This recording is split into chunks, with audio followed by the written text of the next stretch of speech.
Hi, my name is Angelo Lopez. I'm a Filipino-American editorial cartoonist based in the San Francisco Bay Area. And today I'm honored to be speaking to Byron Bland and Oscar Rosenbloom. Let me give a quick bio on them both and stuff. So Byron is the was the associate director of the Stanford Center on Conflict and Negotiation. He is an ordained minister, and he was a former Stanford campus chaplain. He worked on with the Community Dialogue, which is a grassroots dialogue group based in Northern Ireland, and he's also worked with community groups and civil leaders in Israel and the West Bank. He was a pastor of a multiracial urban San Francisco church, and he was a founding member of the Colloquium on Violence and Religion. He taught an interdisciplinary course on peace at Stanford.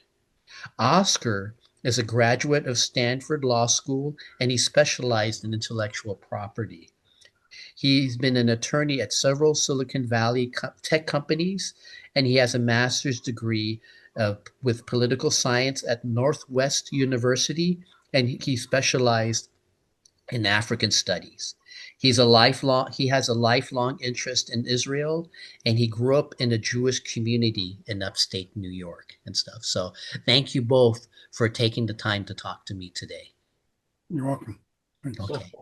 Okay. Yeah. Well, neither Byron or Oscar like donuts, but I bought myself a donut just in case. I want to promote the importance of church donuts in the religious life. So, but I'm having a talk with Tom, next week, so I'll do more promotion with him. Okay. So, okay, let me start with my first question. Um, for both of you, what are your thoughts on Donald Trump's second term so far, and what are your biggest concerns? Well, they're not good, that's for sure. Um, I think domestically it's been very dark. Uh, he exhibits uh, no respect for the Constitution or the rule of law uh, or the separation of powers. Um, he exhibits no compassion for the poor, as is illustrated in this recent budget bill. His primary interest is with the wealthy, um, and he thrives on hatred, and it's exhibited most in the attacks that he has conducted on the free press, on the universities, and on the immigrant community. Um, so it's hard to overstate the consequences of it. Our Supreme Court has granted him, sadly, extended powers. Um, and the Supreme Court has granted states the right to interfere with the constitutional right of birthright citizenship. Internationally, he has been equally destructive. He has destroyed our alliances with allies. He has withheld support for Ukraine and become a talking proxy for Putin, amazingly. Um, and so throughout all of that, he sacrifices our country's standing as a country that leads the Western world in defense of human rights and democracy. And his disdain for USAID was an example of terrible destructiveness. So I have no good feelings towards the man or his administration, which I believe is filled with sycophants, unqualified people. Um, and internationally, he's only interested in increasing his wealth. Yeah. So I can't say enough negative about him. Okay. I was just simply going to say amen, Oscar. Yeah. Did you have anything to add, or would that be it? No, I thought Oscar, that's a really good, yeah, I just like keep going. Amen here, Oscar. I would add two other things. I mean, one is that I think it reflects in all of that stuff the disraveling of international institutions and norms that are really quite dangerous. Mhm. And I also see in the other stuff the unraveling of the political community that makes democracy work. And so I think that it is all of the things that Oscar says, or I think that's true of him. And I think that the only thing I would add to that is that where they lead seems to me to be quite dire. Yeah. Are you both scared in a way? I feel scared in stuff. I think the thing that what little courage I have, I put into my cartoons and stuff. But you know, when during the first term, I didn't. I felt I was actually kind of I was worried, but this term I feel scared and stuff. In this first term, I spent most of my time focused on Duterte and the Philippines, and I felt safe. But now that things are happening in America, and I recognize a lot of the things I saw in the Philippines happening here, I feel kind of scared and stuff. Do you both feel scared, and how do you handle your fear? I guess. I think one of the most frightening things is the evolution of ICE as a national police force and the amount of money that has been given to ICE under this recent budget. Yeah. Um, I find that very terrifying. I find the parallels to Nazism increasing. Um, I don't know what to do actually, except keep on finding opportunities to speak out and contribute. Yeah. Yeah. Byron, how do you handle your fear and stuff? Or is it something you still haven't figured out yet and stuff? Is it an ongoing thing? Well, let me before I answer that, just take a little bit of a riff on what Oscar said very eloquently. Um, I worked in a place where political community was broken, and if it ever existed at all, and it erupted in 30 years of violence. And so when I see many of the dynamics going on here, particularly as they focus on the rendering of the social fabric that makes political community, which means compromising about how we go and what do we do with one another, possible. Um, I know the consequences. I've seen the consequences of that, and I've seen how hard it is to put it back together if you can. And so that scares me as much as anything. And but I also see the large consequences of the collapse of the international institutions that uh, uh, as flawed as they have done an amazing job of keeping the world relatively at peace. Hmm.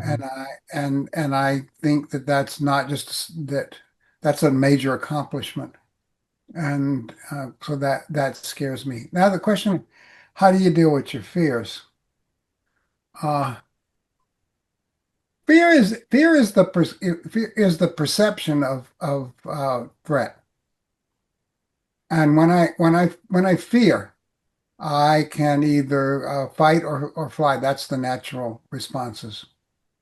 But I don't think that those are the only two responses to that. Those might be the evolutionary ingrained kind of responses we have, emotional responses to that. But you can also reach out.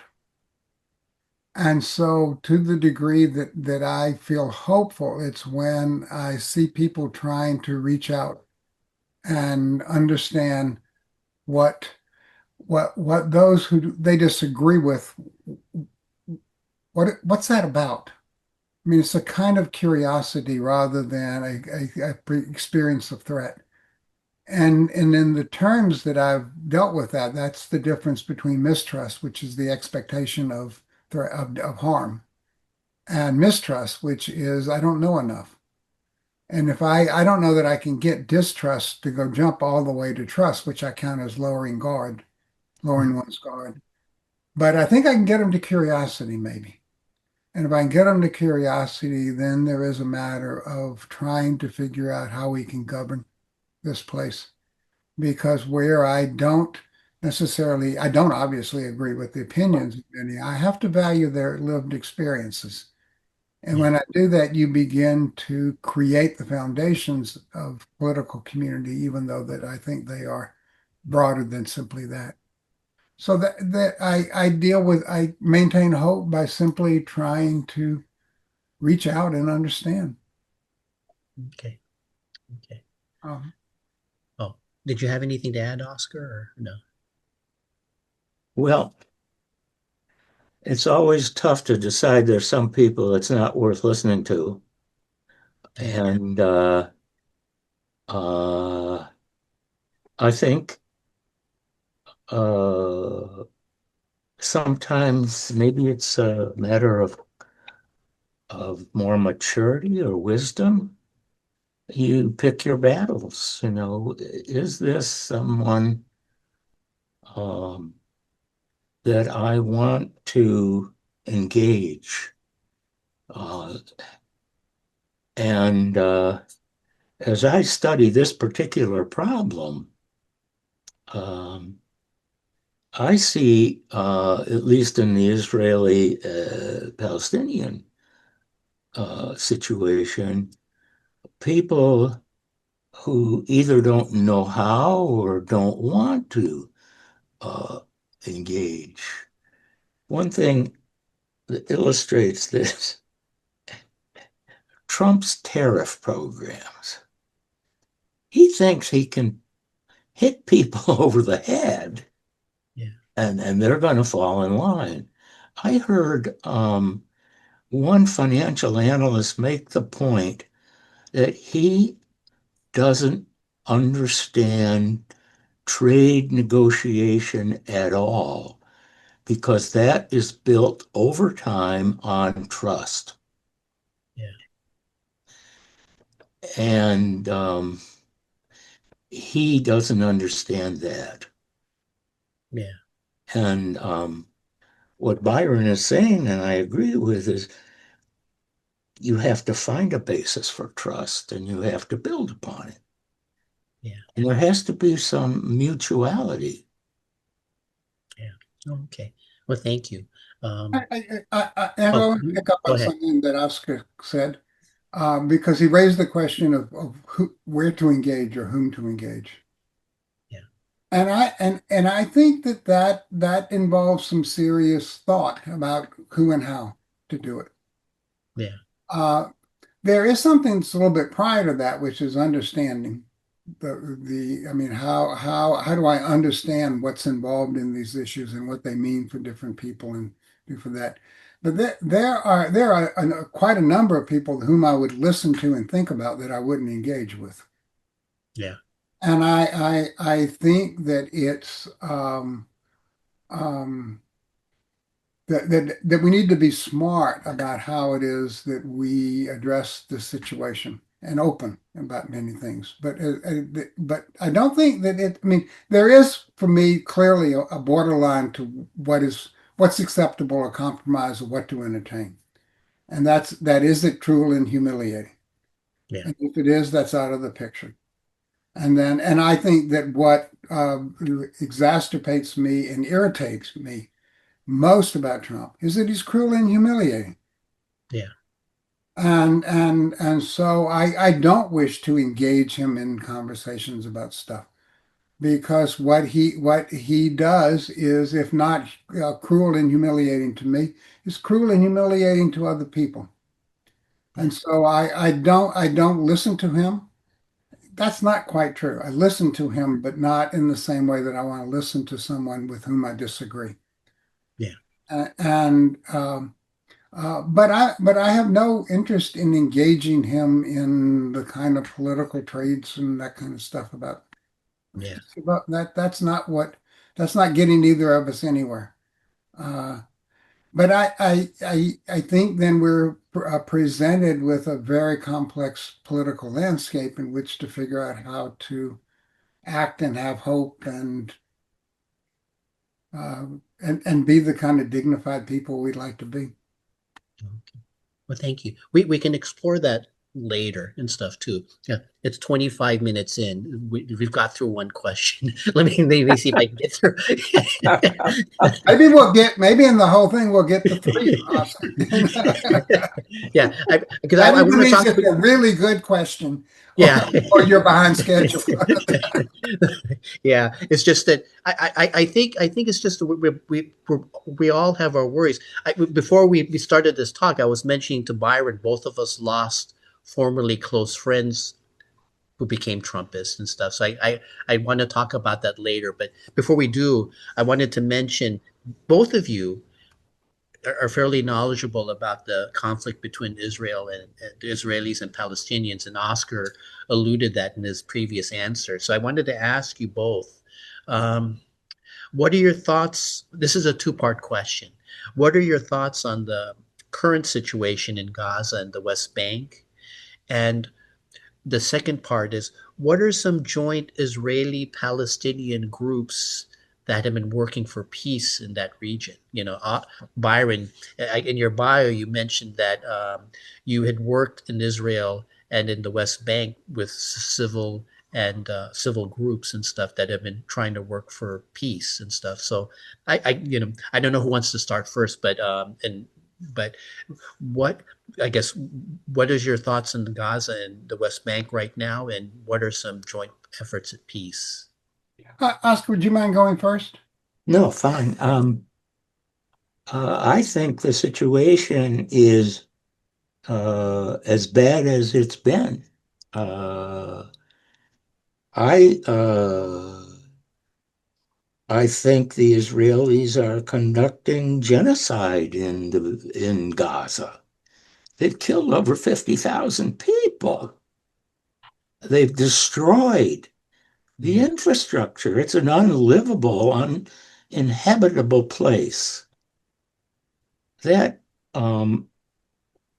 is hard to see as the basis for peaceful prospects. So Netanyahu is very much involved in this, and the coalition of the right wing in uh, in the cabinet is very much involved with this. Uh, they're pretty open about their desire to annex the West Bank.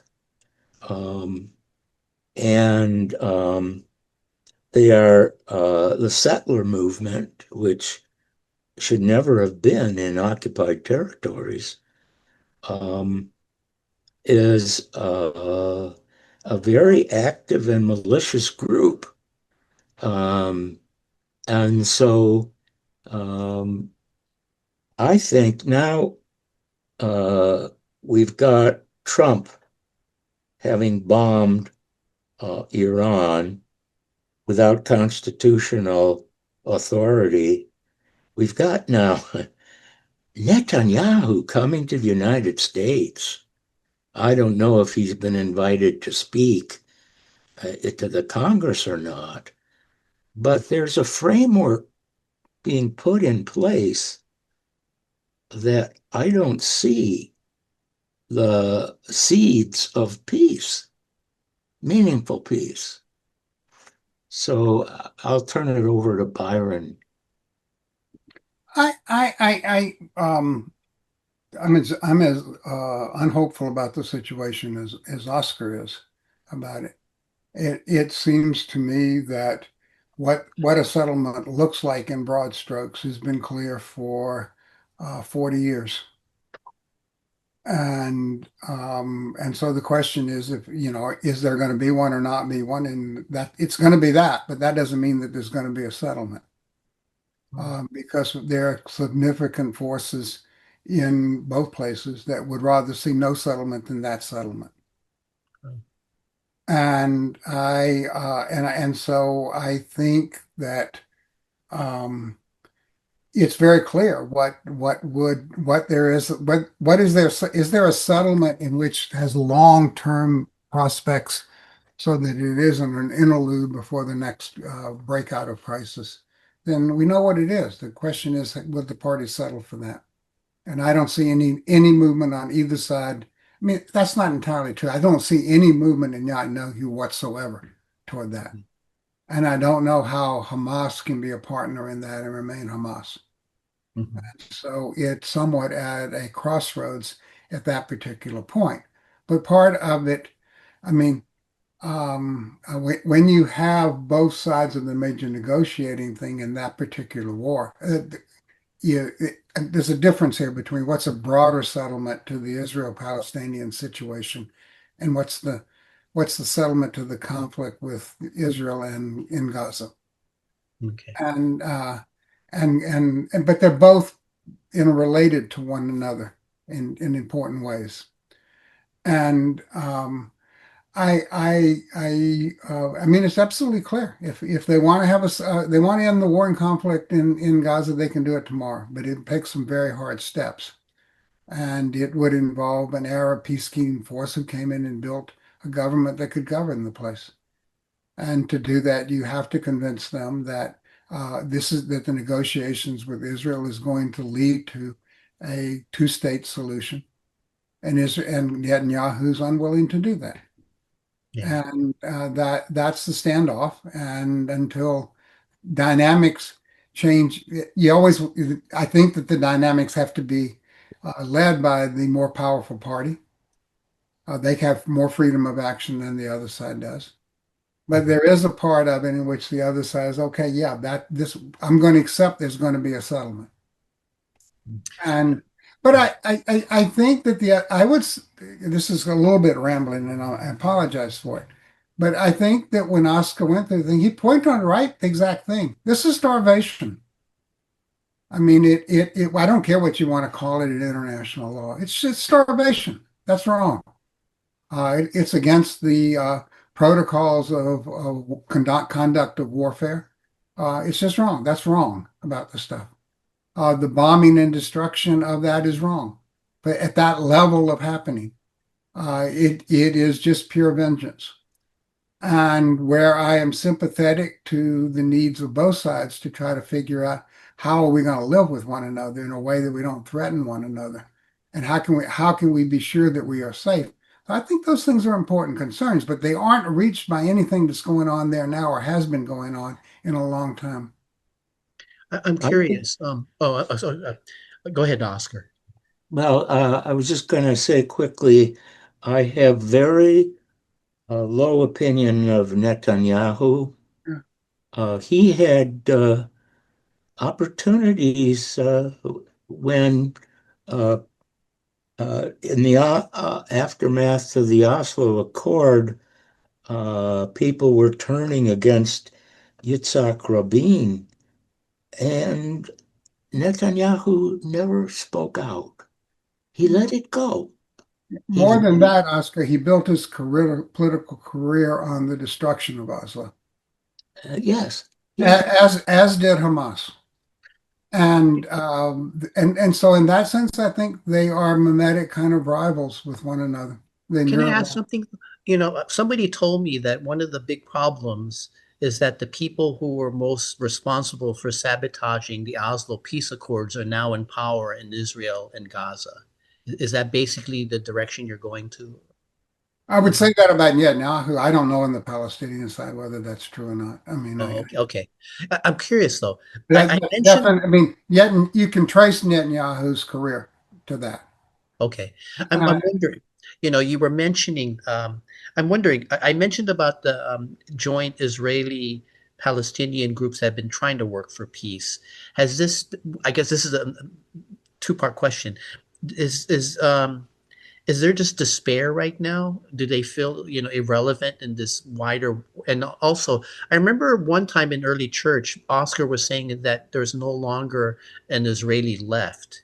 Has that, is that one of the, without an Israeli left, is there nobody to, to try to go in the direction that you think Israel should go in for peace, I guess? Is there no, if there's no Israeli left and if joint Israeli Palestinian groups are finding themselves sidelined and stuff, there's no real political challenge to Netanyahu, it seems to me. Am I wrong or am I right?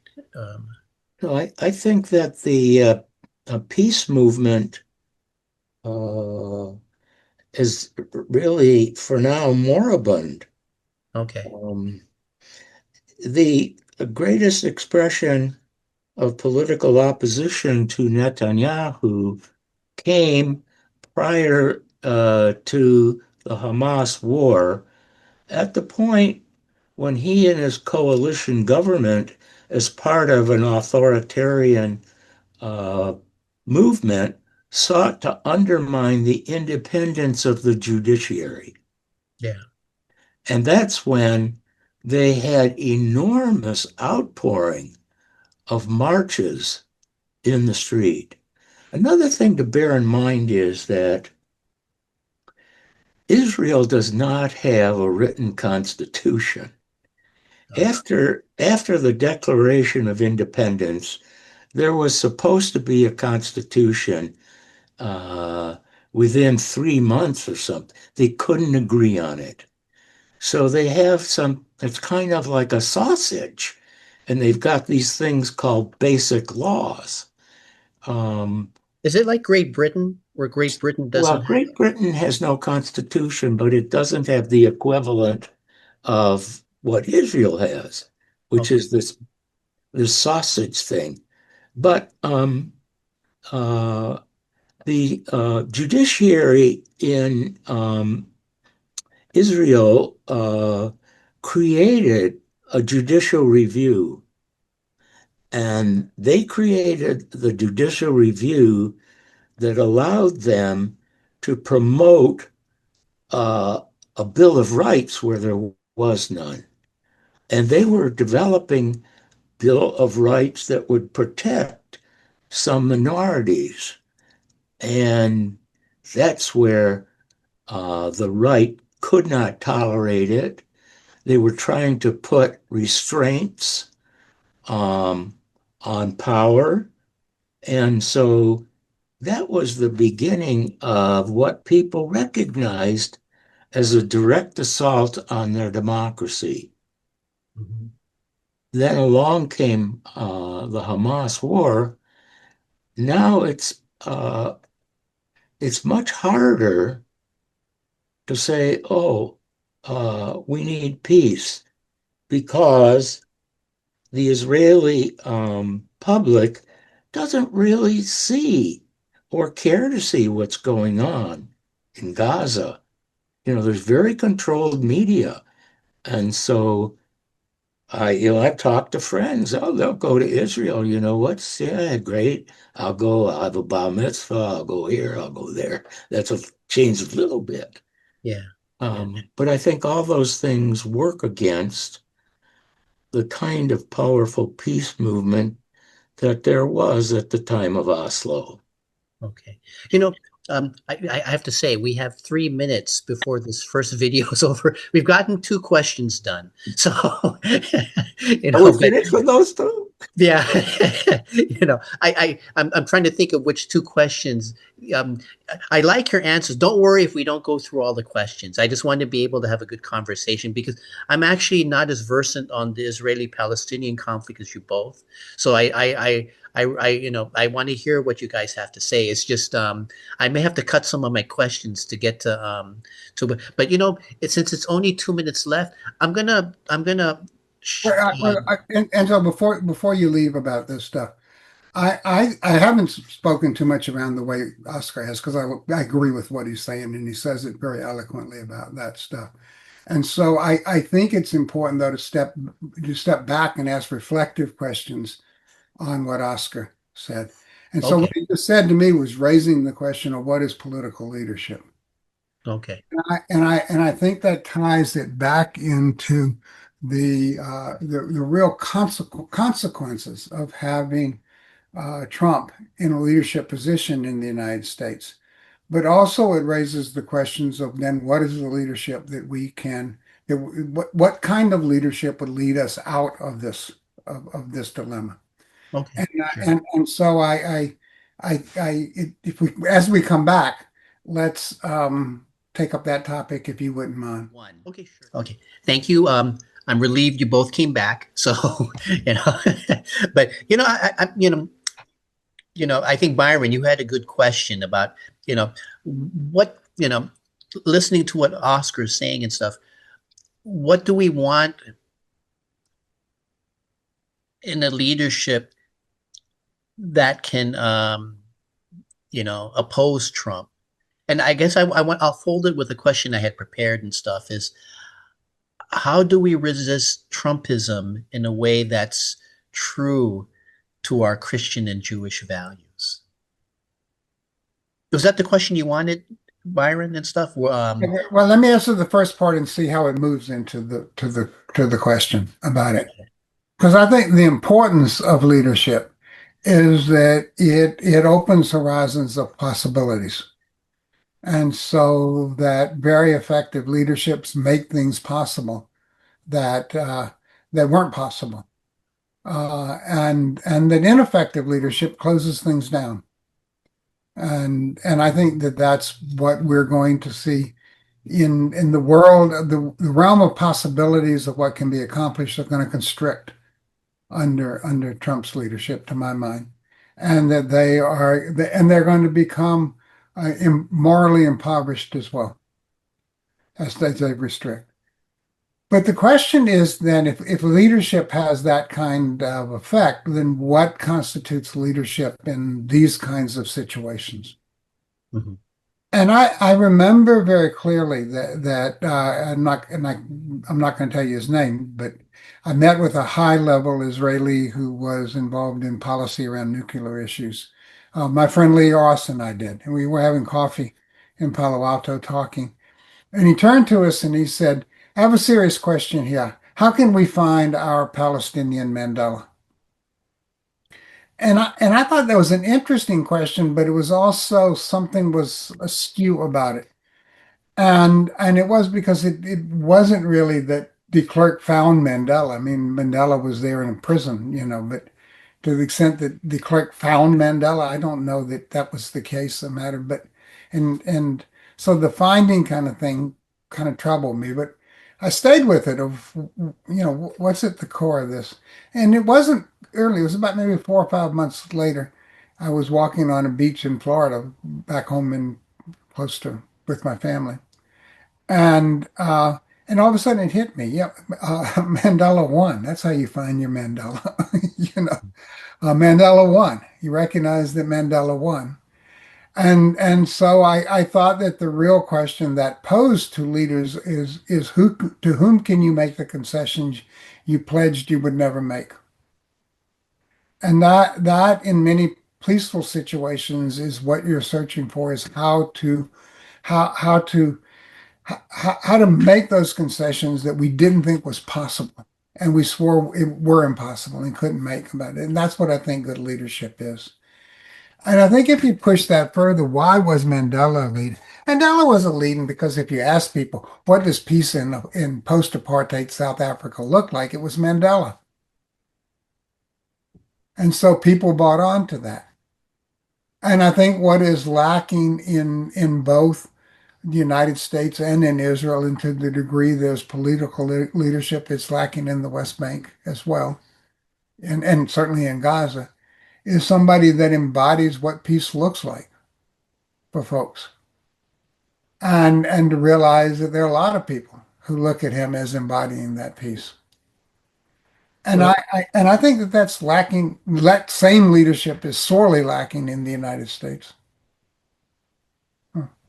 I Oscar. think it, Were you going to say something? Or yeah, I think in the Palestinian-Israeli situation, we don't have a Mandela on either side. No, no. And Yet.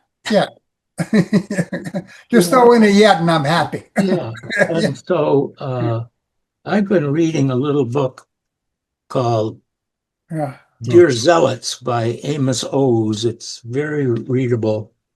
But he says, you think you're going to win a war? What's your objective? What is your objective? And, right from the start, when Netanyahu got into this Hamas war, he had no objective. Right. Right. He had no willingness to give up anything Yeah.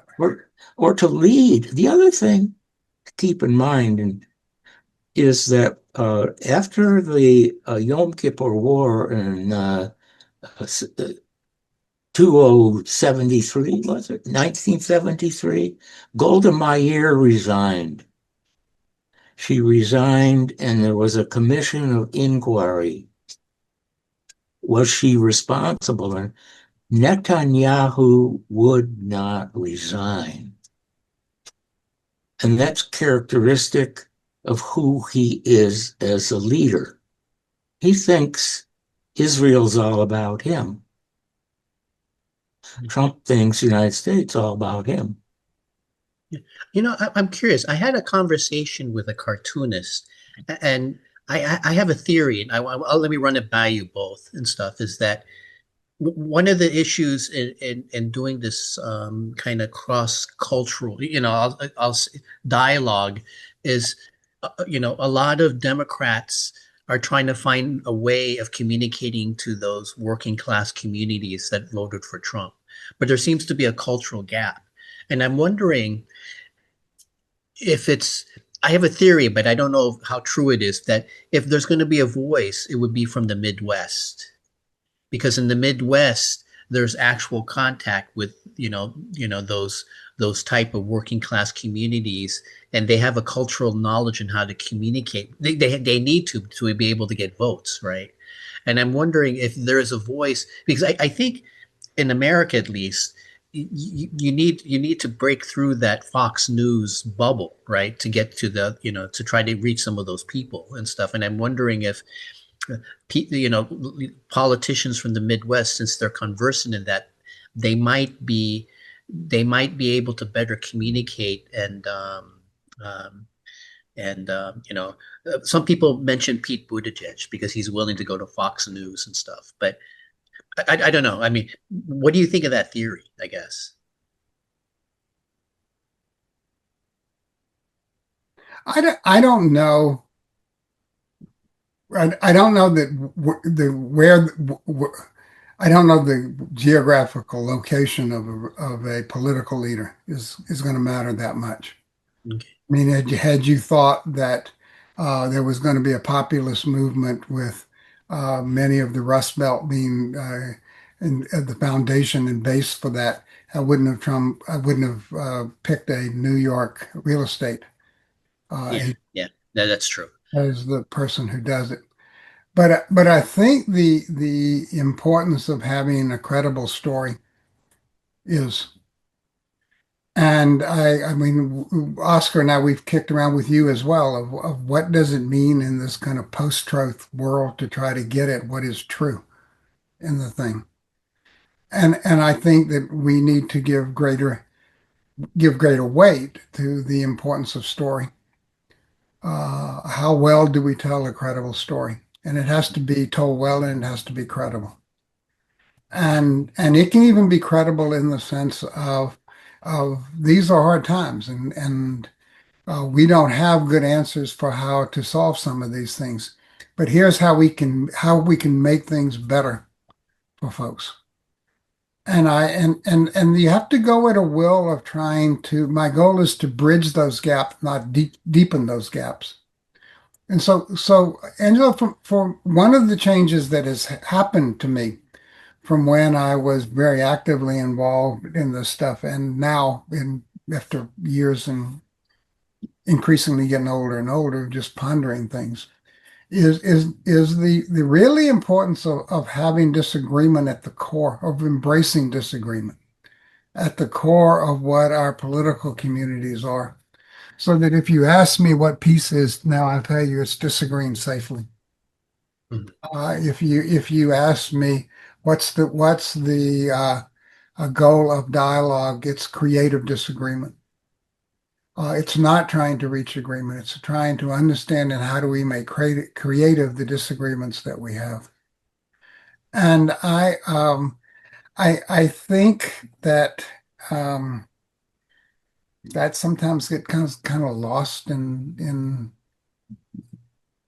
Yeah. what we Okay. discuss. Yeah. My theory was not based on, it's just something that popped in my head and stuff. I just, I realized that it probably has a lot of weaknesses, but I was just thinking in terms of like, Well, part you of, need somebody. You're right about one thing, which is you need somebody who can speak to their lived experience. yeah. Yeah. And we've had too many people in on the what I would call certainly extreme right, which is now the mainline right, and on the left as well, that are not trying to seek stories that bring us together. They're telling stories that divide us apart Yeah. about it. And Yeah. there are important differences. I mean, it's not that I think that when I say disagreement, I mean these are disagreements you may not be able to solve. And so you have to figure out what's true about both of them that you Mhm. can kind of put together in tentative kinds of ways. Yeah. And that's the nature of politics. Yeah.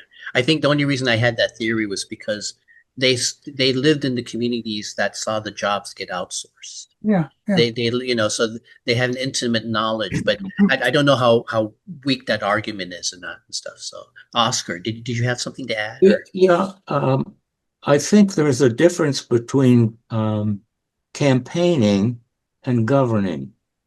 Yeah. And so uh, when you're campaigning, what is it you have to say that encourages or motivates people to believe, yeah, this is the person I would like to see have power? Yeah. And I haven't heard that uh, from the leadership in the Democratic Party right now. They've been so pushed back on their heels.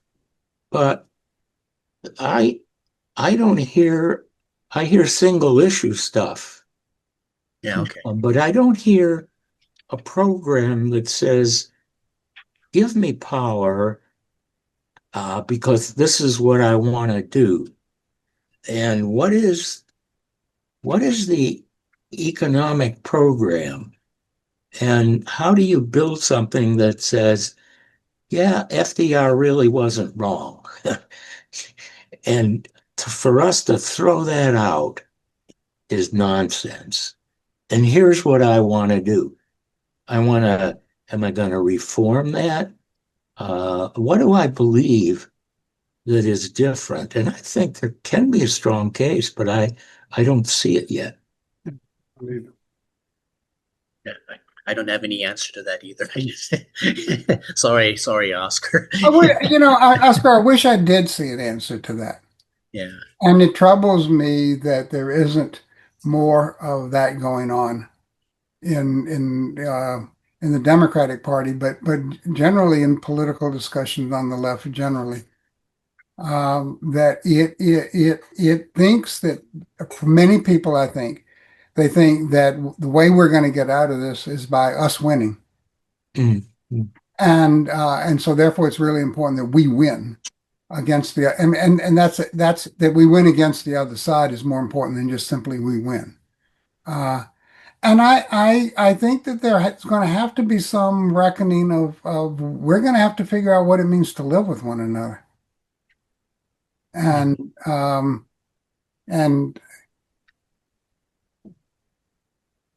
and how in this age where we don't have the kinds of relationships we used to have, that to the degree that, I mean, I don't understand social media, but the degree that it mediates all kinds of interactions is really disturbing to me. Oh, Yeah. Well, I mean, when I think about it, I have a hard time thinking out of my box because my politics is based on like you build a coalition of working class whites, minorities, and the poor. That sort of old leftist idea, but that's a 20th century idea, and I have a hard time today because I kind of realize that I have a difficult time getting out of that box and thinking new. Does that make sense? I don't talk to enough young people to have a different, I don't have the connections to younger thinkers that I used to have. I'm just a bookworm that reads, Pete Seeger, or does that make sense and stuff? For me, I agree with what you're saying. It's just for me personally, I have a hard time thinking outside the box. And I think you need somebody to think outside the box to be able to get the direction you want to go and stuff. I think too many of our Democratic leaders are just old and stuff, and there's not enough young minds to come up with new ideas and stuff. So I don't know and stuff. There's a criticism of the gerontocracy and among the Democratic leadership and stuff, and I'm wondering if that's part of it. Well, they haven't decided, they haven't been willing to give up power. Yeah. Why should Chuck Schumer not say, why should he not say it's time to step down? Who has ever said it's time to step down? People don't step down from power. That's what, we've learned. I think on a question of values, though, when there's intergenerational differences, the thing that I wonder about is, do we have shared values? I hope so. I know I have shared values with my sons. They're very strong in shared values. How widespread that is, I don't know.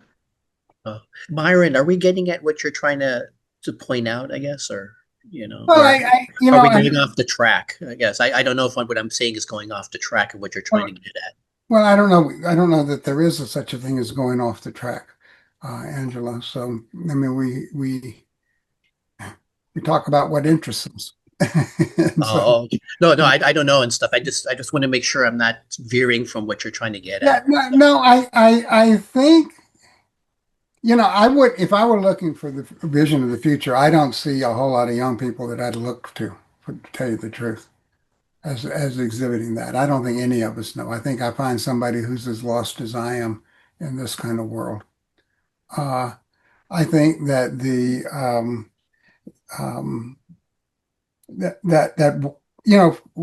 problem with the Democrats, as I see, is that the people who are on top, they know the way that they got to on top. This is what got them on top.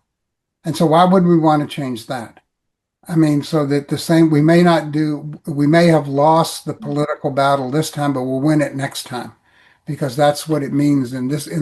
So the dynamics of voting and constituency building and all issue coalition building was how these folks got to power. And they tend to think that if you do a little minor, it wasn't a lot that happened. And I mean, Trump didn't win by a lot. I mean, just a few things different, and it could have been different outcome, and we'd be talking about different things, now. And so why not try to get that old political machine well oiled, and so it can work again next time to a little bit better. The problem is we hadn't transcended the political crisis that we're in, because you'll win and then they'll win and then you'll win and then they win. And so I think that what we need is folks who can look at what does it mean to build a political community, and how do we go about doing that? Okay. And I guess to a certain extent, I do hear some of the. I mean, I guess when you talk about young people, are you at the age of Oscar and me? Are you talking about people who are 50? I don't. I'm not. I don't really consider myself young. And so I realize that when I said I'm not really Byron, sure you're talking to the wrong guy. I feel out of it with the younger generation too. I'm wondering though, is part of it is just that in these past 10 years, Trump is dictating the political issues that are in the forefront, and we're constantly playing defense. Well, this bill that he got passed, Yeah. When people see what it means, there may be an opportunity for the Democrats, if they're good, to say, look what we've got here. That's not good. And so we've got divisions. We've got divisions in terms of education, in terms of wealth, and those differences are not bringing us together. So how is it? Where is our country going? What is our country going to be? We live in a technology-based world. Doesn't seem we can escape that. We've got to have a workforce that is educated. What is the dream for that period? Oscar, I'm curious. I don't mean to interrupt you. It's just I'm looking at the time. Did you want to talk about the Palestinian mandate now, or are you satisfied talking about this and stuff? I wonder if you do want to talk about it. I wanted to give you some time and stuff. Well, the only thing that is relevant to our current discussion was I feel people have to understand certain history. Okay. And so what we're talking about now is the history of leadership. Where are the models? FDR is always a fascinating person. How did he do that? Yeah. This sort of, I had a question about what your guys' thoughts on Abraham Joshua Heschel, Martin Luther King Jr., but I don't know if you have any Christian or Jewish leaders that you can look to that we might be able to learn lessons from and stuff. This sort of is related to my question about how do we resist Trumpism while maintaining our Christian and Jewish values. But then who are some Christian Jewish leaders who could be role models and stuff, irregardless of how how this, we don't have any control over the Democrats, but, what can we do to maintain our values while resisting Trumpism? Does that make sense or no? Yeah, well, I put Heschel and Dr. King in different categories. Okay. Can you think of a different leader that might be able to be like somebody we can learn from, or? Well, Byron's talking about Mandela, Oh, okay. Yeah. And the thing about, Martin Luther King was outstanding. He was able to mobilize the English language in a way that very few people can. He had a strong moral sense. Uh, he understood the history of the racial and economic problems, and he paid for it with his life at a very young age. Unlike the situation in Israel, or unlike the situation where, let's go back to Trump, um, unlike the situation with Trump, President Kennedy and Johnson weren't trying to destroy the government. And so Martin Luther King didn't have to face that issue. So he was only at the time of the Vietnam War willing to come out and say, really directly criticize LBJ. Okay. Am I comparing apples to oranges, I guess, then? Or Um, so um, to oppose Trump, I think someone like Martin Luther King could oppose Trump because of his nonviolence. You have to have some sense of inner core. Mhm. But Joshua Heschel wrote one book on Israel, and it was a paean to Israel as God's work, Yeah. and it is not what you would have wanted to hear. And it was only in the last few years of his life that he came to understand uh, that there were some problems. Okay. And so I understand political leaders somewhat akin to psychological experiments. And my close friend Lee used to say that what a psychological experiment was a bit like a parable, that it kind of tried to capture a message and then prove that something could happen. If you demonstrated it in an experiment, you could prove that it could happen. It didn't tell you that it would happen, or that if you did this and this and this, that would happen. It just proved that it could happen.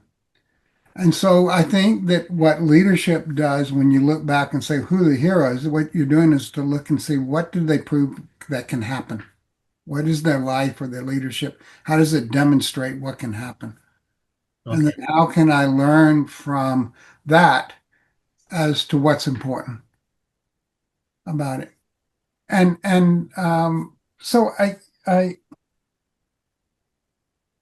I think that I think that we're looking. I think that the Democrats do have to find their own leadership, new leadership to oppose Trump. That's what's really important.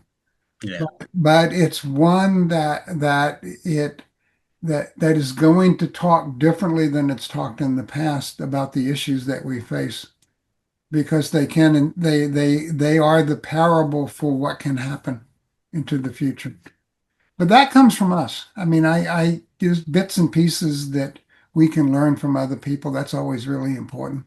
But the bottom line is what do we do in the situation that we're in? And how do we embody possibilities that may have been, or uncover possibilities that may have been hidden in before? Yeah. I think my questions is basically grasping for straws. I Right. don't fully know the answer, so I'm trying to ask questions, like throwing stuff in the wall and seeing what questions stick and what questions don't. Because Yeah. So let me add something to that. There are times when we long for leadership and it doesn't show up, mhm. and people pay the consequences for that. Yeah. There are times when we long for leadership and it does show up and we decided not to follow, and we pay the consequences for that. And there are times when leadership shows up and we do follow and we get the benefits, hopefully, if that's a positive form of leadership about it. but I don't think just because there's a crisis that leadership emerges. I mean, it does create an opening where leadership can emerge, but leadership of all kinds of directions can emerge. I mean, it was a crisis in the um, collapse of the recession that led to an opening, and Trump emerged in that opening. Uh, when when things fall apart, when they come unravel, lots of things can happen. I mean, you may think that well, the solution to all this is a third party. Uh, Maybe. I mean, if it depends on what kind of third party it is. Yeah, That's not clear. It may not stop at three parties. It may be four, five, six parties. yeah, The consequences of that may be to weaken all alternatives to Trump, that Trumpism survives even if Trump's not the leadership. yeah. So Okay, I think these are very um, fluid times, and there's no substitute for wisdom. okay. Well, we got 9 minutes left and stuff in this meeting. Um, And we got the 2.5 questions. yeah, I'm just wondering, since we're talking about the things that concern us, what gives us hope? What gives you two hope? Or does anything give you hope? Is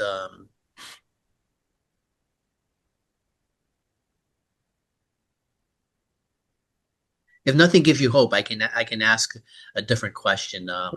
What I books that no, you're reading? no, let's stick with that a second, Angela. I think that it isn't that things give me hope, is that hope springs within us. And so the real question is how do we remain hopeful people?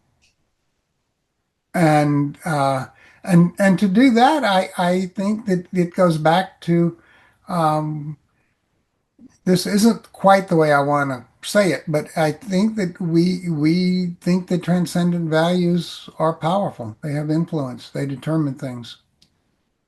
And that as I think that hope springs anew in me more than I am hopeful about the political situation. When I call it transcendent values, that isn't what I want to say, because it is more like um, when you look at the world and you look at the possibility that this is nothing, that there's no values about anything, it's just what is, and that's it. Does it stay there, or does something come back at you when you look at the world that way? And it seems to me that what comes back of us is mutuality, that we're somehow in this together, and that we are and in being in that together, there is a mutuality that we have to kind of work out. And I think that gives me hope. Uh, uh, Emmanuel Levinas um, is a philosopher I've looked at a lot, and I find a great deal about his notion of looking into the face of another. And what you see when you do, you see depth of experience, depth of understanding, depth of conflict and tension, and irresolvable and depths of strength at the same time. But you see the depth of the person, and he felt that called out of me when I do that, a sense of responsibility, and I don't want to discount that completely. But I think more fundamentally, what it draws out in me is respect, is a sense of respect. And so that if we're going to, I think the way we get out of this, and the way of the vision of or the foundations of the story that gets us out of this, is one that fosters dignity, safeguards livelihoods, and encourages respect among people. Okay, And if we center our political frameworks around that, and if we keep those as the lenses through which we view those folks around us, I don't know how you can't be hopeful. okay. I Oscar, had a, I I had get a, you. You got 6 minutes to close if you want. I just want to say, add a little something there.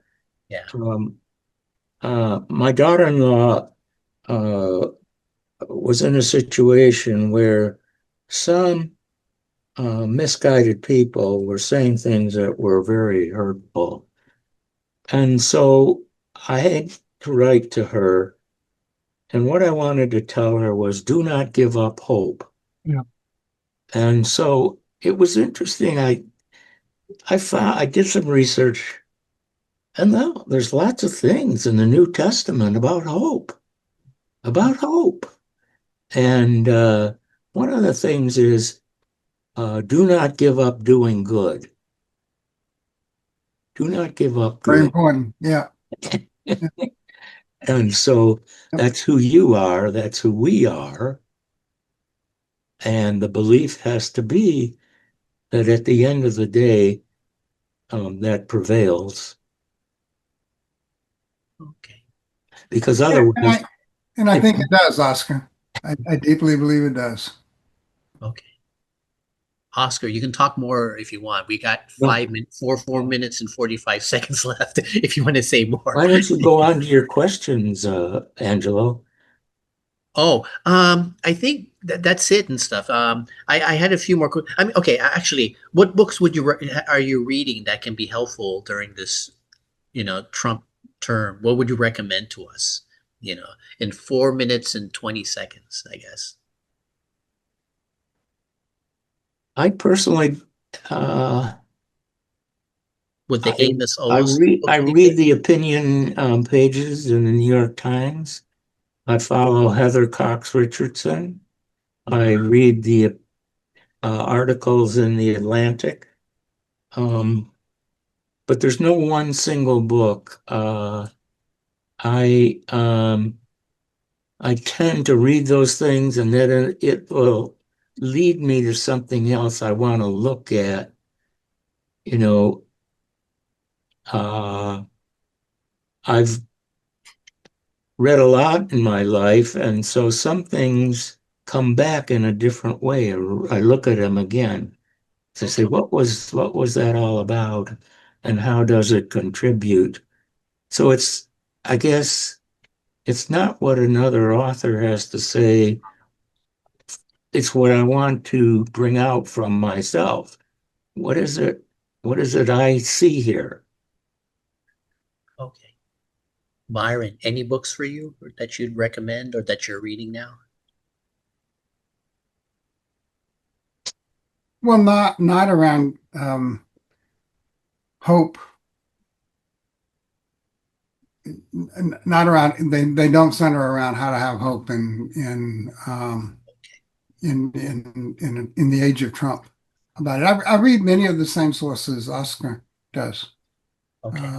Uh, I mean, I particularly make sure to look at what the Atlantic Monthly has written today, and I think those stories tend to be not uniformly good, but they tend to have really good analysis. And I read the New York Times editorial page and that sort of stuff. I don't think the sources of information are that different. But I do think Oscar is to find. I mean, Angelo's to find somebody, and this would depend on the person, but to find somebody whom you disagree with, but whose opinion you respect, Hmm. and read them. Yeah. And because I look at when I do that, it's something that they're saying, even though I disagree, something that they're saying has traction for some people with whom I disagree. And what I want to know is why. Yeah. And that's what I think curiosity, that's part of the curiosity that I think has been killed by the destruction of political community. Because what fuels political community is curiosity. I mean, how can we deal with a problem? How can we manage a situation? How can we build a better policy and construction? And to do that, we have to do it together with people that we disagree. And to do that, I have to be curious about what that disagreement is and why. Okay. And you also have to have trust in the relationship. Yeah. That's Yeah. one of the things you've emphasized is that you have to have a context in which it's all right to be curious. Yeah. So to go back to that though, you do that, but you also have to move from distrust, which is an expectation of hate, to mistrust, which is I think the realistic step. You have to displace that sense of harm coming your way.